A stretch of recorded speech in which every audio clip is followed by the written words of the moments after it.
বন্ধুগণ নমস্কার। ভালো আছেন তো? আশা করি খুব ভালো আছেন। আপনি এবং আপনার পরিবার সবাই খুব ভালো আছেন। বন্ধুগণ চলুন আজকে আমরা একটু ডিসকাশন করব একটু অন্য ব্যাপারে, একটু সতর্কতার ব্যাপারে। কেন এর দরকার পড়লো? কিছুদিন আগে আমার একজন ক্লায়েন্ট এসেছিলেন আমার কাছে, আমার অফিসে ভিজিট করতে।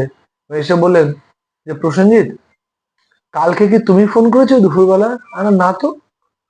বলে এ কি, তুমি ফোন করনি? আমি না। তাহলে তো আমি ঠিকই ধরেছি, আমার কাছে তোমার নাম নিয়ে ফোন আসলো, এদিক থেকে ওদিক অনেক কিছু বলছিল। তো ভাগ্য ভালো আমি খাবার খাচ্ছিলাম, আমি বললাম যে না না পরে পরে পরে পরে পরে, হ্যাঁ বলে আমি ওটাকে অ্যাভয়েড করে গেলাম। তাহলে আমি যা ভেবেছিলাম একদম ঠিক, আমি কিন্তু ডাউট হলো। বন্ধুগণ, আমি আপনাকে বলতে চাই এই ঘটনা কিন্তু এখন আর শুধু একটা বা দুটো না, ভুরি ভুরি ভুরি ভুরি। আপনি আপনার বন্ধু বান্ধব সার্কেলেও খবর নিলে এরকম বিভিন্ন টাইপের ফ্রড হচ্ছে, বিভিন্ন লোকের সাথে হচ্ছে। এই ঘটনাটাকে আমরা কিভাবে বাঁচতে পারি, আদৌ কি বাঁচা যায়, কি করা উচিত? বন্ধুগণ, আজকে আমরা সেজন্যই আমরা আজকে একটু কথা বলবো কিভাবে এই আর্থিক জালিয়াতি যেগুলো হচ্ছে সেইখান থেকে কি করে বাঁচা যায়।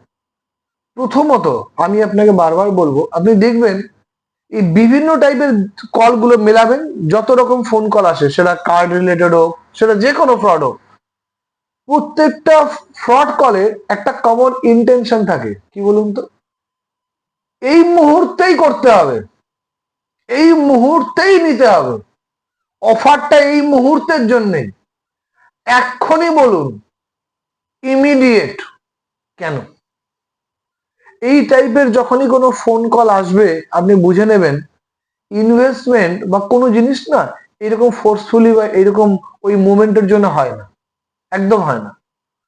ফলে যখনই এরকম কোনো ফোন কল আসছে যে ইমিডিয়েট করতে হবে, এখনই করতে হবে, এই মুহূর্ত, 99 না 100% কনফার্ম হয়ে যাবেন ওটা ফ্রড কল।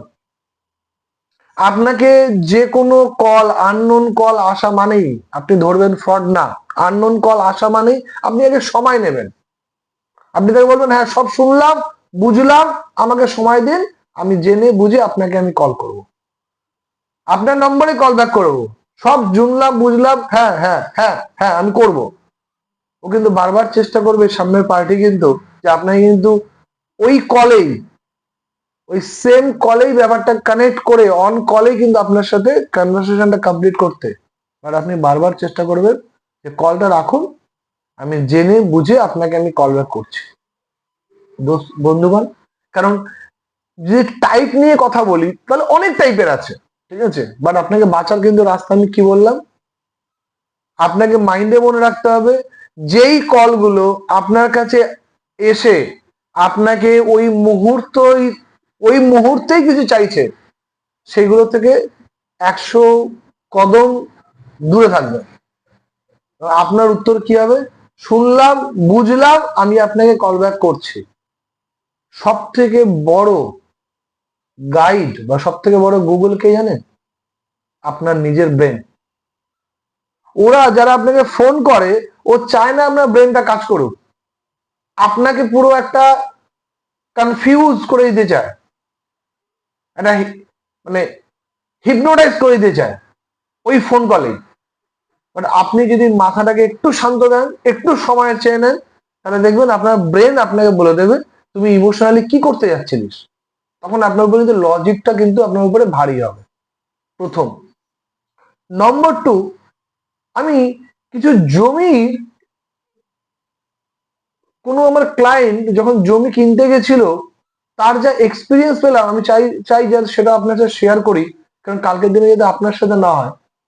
আমি একটা উদাহরণ ধরি, আপনার একটা জমি আছে, আপনার যখন ওটাকে বিক্রি করা হয় 90% কেসে কোনো না কোনো ব্রোকার বন্ধুগণ খুব আপনার আপনজন হয়ে যায় ইমিডিয়েট। তারা কোথার থেকে উড়ে আসলো জানা নেই, বলে না উড়ে এসে জুড়ে বসে, তারা হুট করে আপনার আপনজন হয়ে গেল। তারা একটা পার্সেন্ট চার্জ করে, এই পর্যন্ত আমরা কোনো সমস্যা নেই, করতেই পার। প্রত্যেক মানুষের একটা প্রফেশন আছে, কেউ 1%, কেউ 2%, তারা প্রপার্টিটাকে 10টা লোককে দেখাবে, সেখান থেকে প্রপার্টিটাকে আপনাকে বিক্রি করিয়ে দেবে।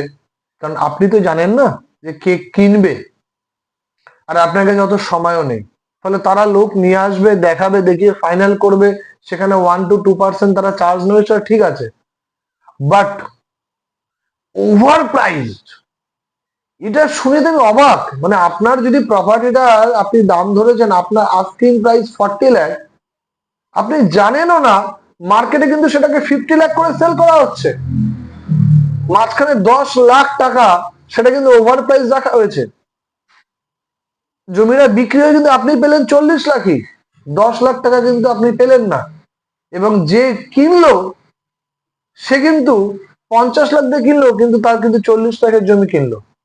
তার মানে ক্রেতা এবং বিক্রেতা দুজনেই ঠকলেন। ওর জন্য আমি বলি, যদি কখনো আগামী দিনে আপনাকে কোনো জমি কিনতে হয় বা বেচতে হয়, বি ট্রান্সপারেন্ট, তার সাথেও কথাবার্তা একদম সমস্ত কিছু ক্লিয়ার করে নেবেন। যাকে আপনি বিক্রি করতে চাইছেন তার সাথে আবার ডিরেক্ট কথা বলতে বলুন। দেখবেন তারাও বারবার চায় এই ক্রেতার বিক্রেতা যদি মিলতে না পারে। আপনি যাকে বিক্রি করবেন, যে পার্টি পেমেন্ট দেবে, ওরা বারবার চেষ্টা করবে যাতে আপনি তার সাথে দেখা যাতে না করতে পারেন। আপনি ক্লিয়ার বলে দেবেন, আমি এই পার্সেন্টেজে রাজি আছি, বাট আমি তার সাথে কথা বলতে চাই। বুঝতে পারলাম? তাহলে ওই সমস্ত জায়গাগুলো থেকে কিছুটা বাঁচা যায়। কারণ আপনার আমার জীবনের সঞ্চয় যদি কোনো লিকেজের মাধ্যম দিয়ে বেরিয়ে যায়, এটাও একটা বিশাল বড় লস। এই লসের সম্মুখীন যাতে আপনাকে না হতে হয়। কারণ আমরা সবাই পরিবার, আপনি আমি সবাই একটা পরিবারের সদস্য। আমরা চাই না যে কখনো আপনার কোনো লস হোক।